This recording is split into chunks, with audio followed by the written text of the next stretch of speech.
శ్రీ సాయి సచ్చరిత్రము సాయిబాబా మహిమల జీవిత చరిత్ర 3వ అధ్యాయము. సాయిబాబా అనుమతియు వాగ్దానము, భక్తుల కొరకు నిర్ణయించిన పని, బాబా కథలు సముద్రమధ్యమున దీపస్తంభములు, వారి ప్రేమ, రోహిల్లా కథ, వారి మృదుమధురమైనట్టియు అమృతతుల్యమైనట్టియు పల్కులు.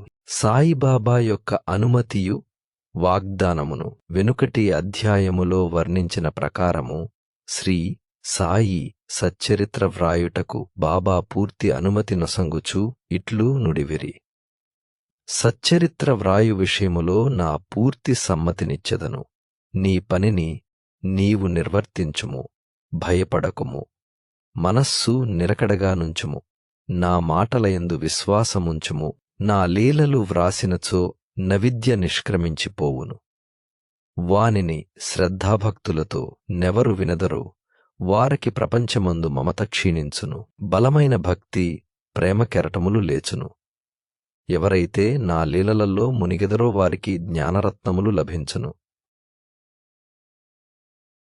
ఇది విని రచయిత మిక్కిలి సంతసించెను.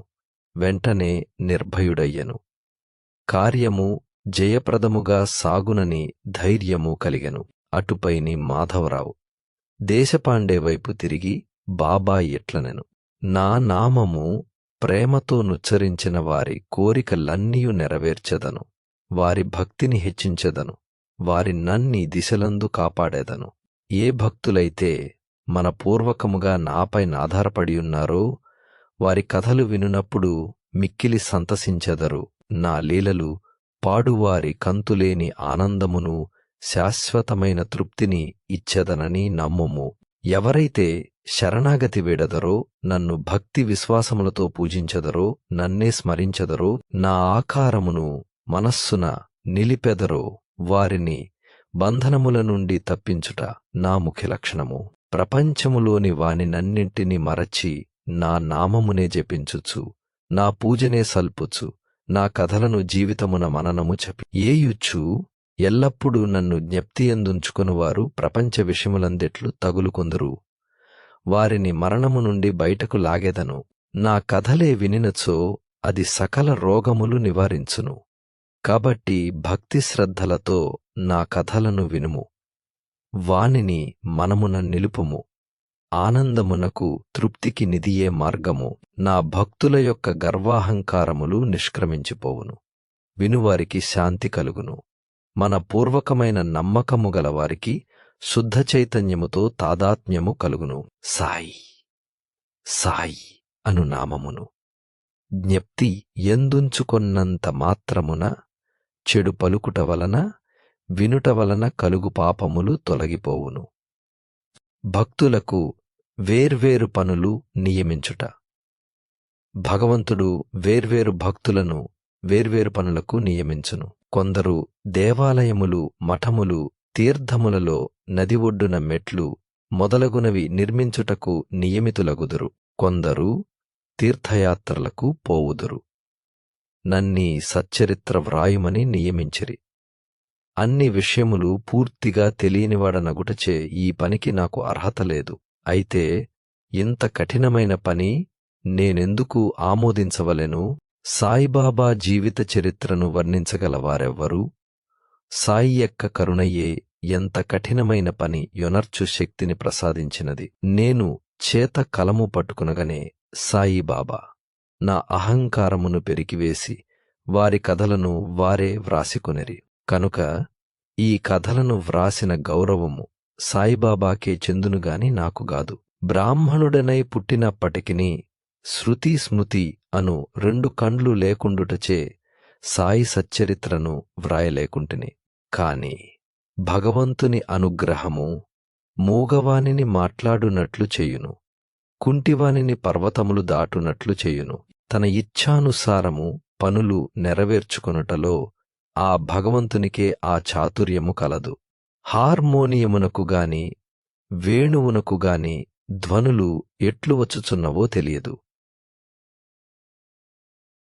అది వాయించువానికే తెలియను. చంద్రకాంతము ద్రవించుట, సముద్రము పొంగుట వాని వల్ల జరుగదు. కాని చంద్రోదయము వల్ల బాబా కథలు దీపస్తంభములు. సముద్రమధ్యమందు దీపస్తంభములుండును. పడవలపై పోవువారు ఆ వెలుతురు వల్ల రాళ్ళు రప్పల వల్ల కలుగు హానులను తప్పించుకుని సురక్షితముగా పోవుదురు. ప్రపంచమను మహాసముద్రములో బాబా కథలను దీపములు దారిచూపును. అవి అమృతము కంటే తీయగా నుండి ప్రపంచయాత్ర చేయు మార్గమును సులభముగను సుగమముగను చేయును. యోగీశ్వరుల కథలు పవిత్రములు. అవి మన చెవుల ద్వారా హృదయమందు ప్రవేశించునప్పుడు శరీర స్పృహయును అహంకారమును ద్వంద్వభావములను నిష్క్రమించును. అవి మన హృదయమందు నిల్వ చేసినచో సందేహములు పటాపంచలైపోవును. శరీర గర్వము మాయమైపోయి కావలసినంత జ్ఞానము నిల్వ చేయబడును. శ్రీ సాయిబాబా కీర్తి వర్ణనలు ప్రేమతో పాడినగాని వినినగాని భక్తుని పాపములు పటాపంచలగును. కాబట్టి ఇవియే మోక్షమునకు సులభ సాధనము. కృతయుగములో శమదమములు, త్రేతాయుగములో యాగము, ద్వాపరయుగములో పూజ, కలియుగములో భగవన్మహిమలను నామములను పాడుట మోక్షమార్గములు. 4 వర్ణముల వారు ఈ చివరి సాధనమును అవలంబించవచ్చును. తక్కిన సాధనములు అనగా యోగము, యాగము, ధ్యానము, ధారణము అవలంబించుట కష్టతరము. కాని భగవంతుని కీర్తిని మహిమలను పాడుట అతి సులభము. మన మనస్సును మాత్రము అటువైపు త్రిపవలెను. భగవత్కథలను వినుట వలన పాడుట వలన మనకు శరీరమందు గల అభిమానము పోవును. అది భక్తులను నిర్మోహులుగా చేసి తుదకు ఆత్మసాక్షాత్కారము పొందునట్లు చేయును. ఈ కారణము చేతనే సాయిబాబా నాకు సహాయపడి నాచే ఈ సచ్చరితామృతమును వ్రాయించెను. భక్తులు దానిని సులభముగా చదువగలరు, వినగలరు. చదువునప్పుడు వినునప్పుడు బాబాను ధ్యానించవచ్చును. వారి స్వరూపమును మనస్సునందు మననము చేసుకొనవచ్చును. ఈ ప్రకారముగా గురువునందు తదుపరి భగవంతునియందు భక్తి కలుగును. తుదకు ప్రపంచమందు విరక్తి పొంది ఆత్మసాక్షాత్కారము సంపాదించగలుగుదుము. సచ్చరితామృతమును వ్రాయుట, తయారు చేయుట బాబా యొక్క కటాక్షము చేతనే సిద్ధించినవి. నేను నిమిత్తమాత్రుడగనే యుంటిని. సాయిబాబా యొక్క మాతృప్రేమ. ఆవు తన దూడనెట్లు ప్రేమించునో ఎందరికీ తెలిసిన విషయమే. దాని పొదుగెల్లప్పుడు నిండియయుండును. దూడకు కావలసినప్పుడెల్లా కుడిచినచో పాలు ధారగా కారును. అలాగుననే బిడ్డకు ఎప్పుడు పాలు కావలేనో తల్లి గ్రహించి సకాలమందు పాలిచ్చును. బిడ్డకు గుడ్డలు తొడుగుటయందును అలంకరించుటయందును తల్లి తగిన శ్రద్ధ తీసుకుని సరిగా చేయును. బిడ్డకు ఈ విషయమేమీ తెలియదుగాని తల్లి తన బిడ్డలు దుస్తులు ధరించి అలంకరింపబడుట చూచి అమితానందము పొందును. తల్లి ప్రేమకు సరిపోల్చదగినదేదియూ లేదు.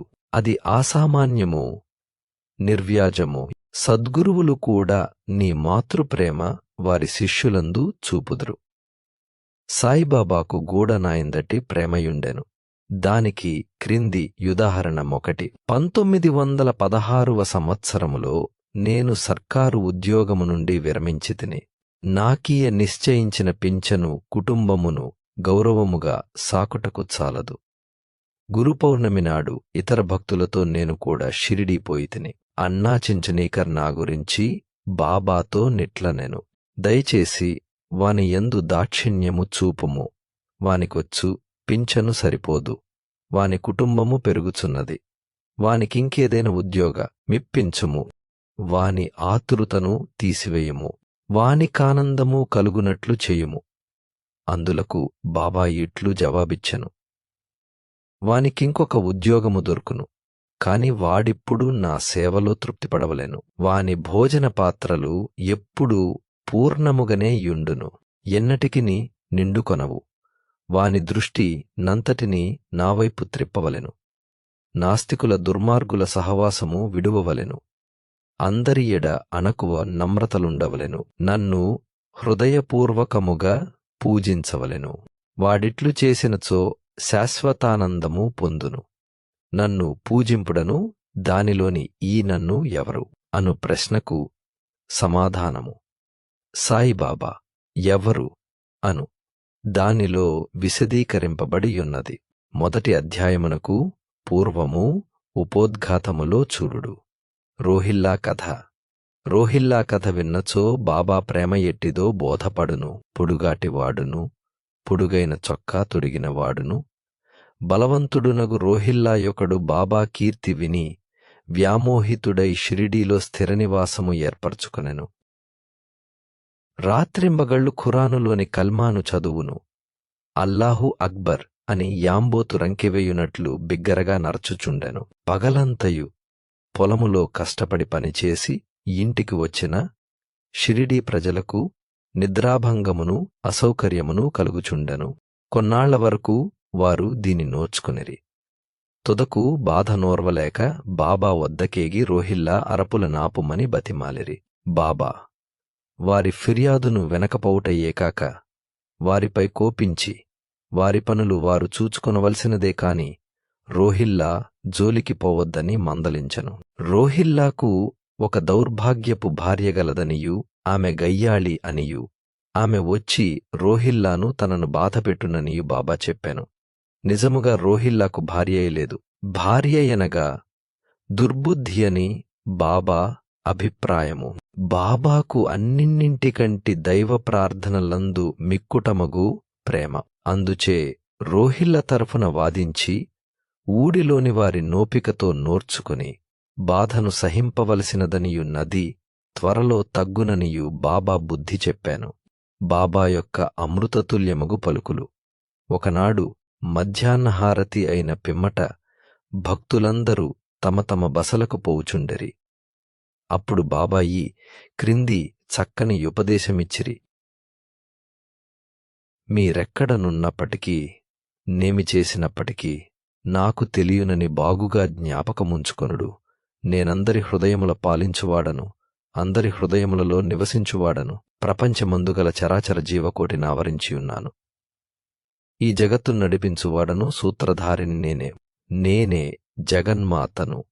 త్రిగుణముల సామరస్యమును నేనే, ఇంద్రియ చాలకుడను నేనే, సృష్టిస్థితిలయ కారకుడను నేనే. ఎవరైతే తమ దృష్టిని నా వైపు త్రిప్పేదరో వారిని మాయ శిక్షించదు. పురుగులు, చీమలు, దృశ్యమాన చరాచర జీవకోటి ఎంతయు నా శరీరమే, నా రూపమే. ఈ చక్కని అమూల్యమైన మాటలు విని వెంటనే నా మనస్సులో నెవరి సేవ చెయ్యక గురుసేవయే చేయుటకు నిశ్చయించితిని. కాని ఆజ్ఞాచించనేకరు ప్రశ్నకు బాబా చెప్పిన సమాధానము నా మనస్సునందుండెను. అది జరుగునా లేదా అని సందేహము కలుగుచుండెను. భవిష్యత్తులో బాబా పలికిన పలుకులు సత్యములైనవి. నాకొక సర్కారు ఉద్యోగము దొరకెను. కాని అది కొద్దికాలము వరకే. అటుపిమ్మట వేరే పని ఏదియు చెయ్యక శ్రీసాయి సేవకు నా జీవితమంతయు సమర్పించితిని. ఈ అధ్యాయము ముగించకముందు చదువరులకు నేను చెప్పునదేమనా, బద్ధకము, నిద్ర, చంచల మనస్సు, శరీరము, అందభిమానము మొదలగు వానిని విడిచి వారు తమ యావత్తు దృష్టిని సాయిబాబా కథల వైపు త్రిప్పవలెను. వారి ప్రేమ సహజముగా నుండవలెను. వారు భక్తి యొక్క రహస్యమును తెలిసికొందురుగాక. ఇతర మార్గములవలంబించి అనవసరముగా నలిసిపోవద్దు. అందరూ నొకే మార్గమును త్రొక్కుదురుగాక, అనగా శ్రీ సాయి కథలను విందురుగాక. ఇది వారి అజ్ఞానమును నశింపచేయును, మోక్షమును సంపాదించిపెట్టును. లోభి ఎక్కడనున్నప్పటికినీ వాని మనస్సు తాను పాతిపెట్టిన సొత్తునందే యుండునట్లు బాబాను కూడా నెల్లవారు తమ హృదయములందు స్థాపించుకుందురుగాక. 3వ అధ్యాయము సంపూర్ణము.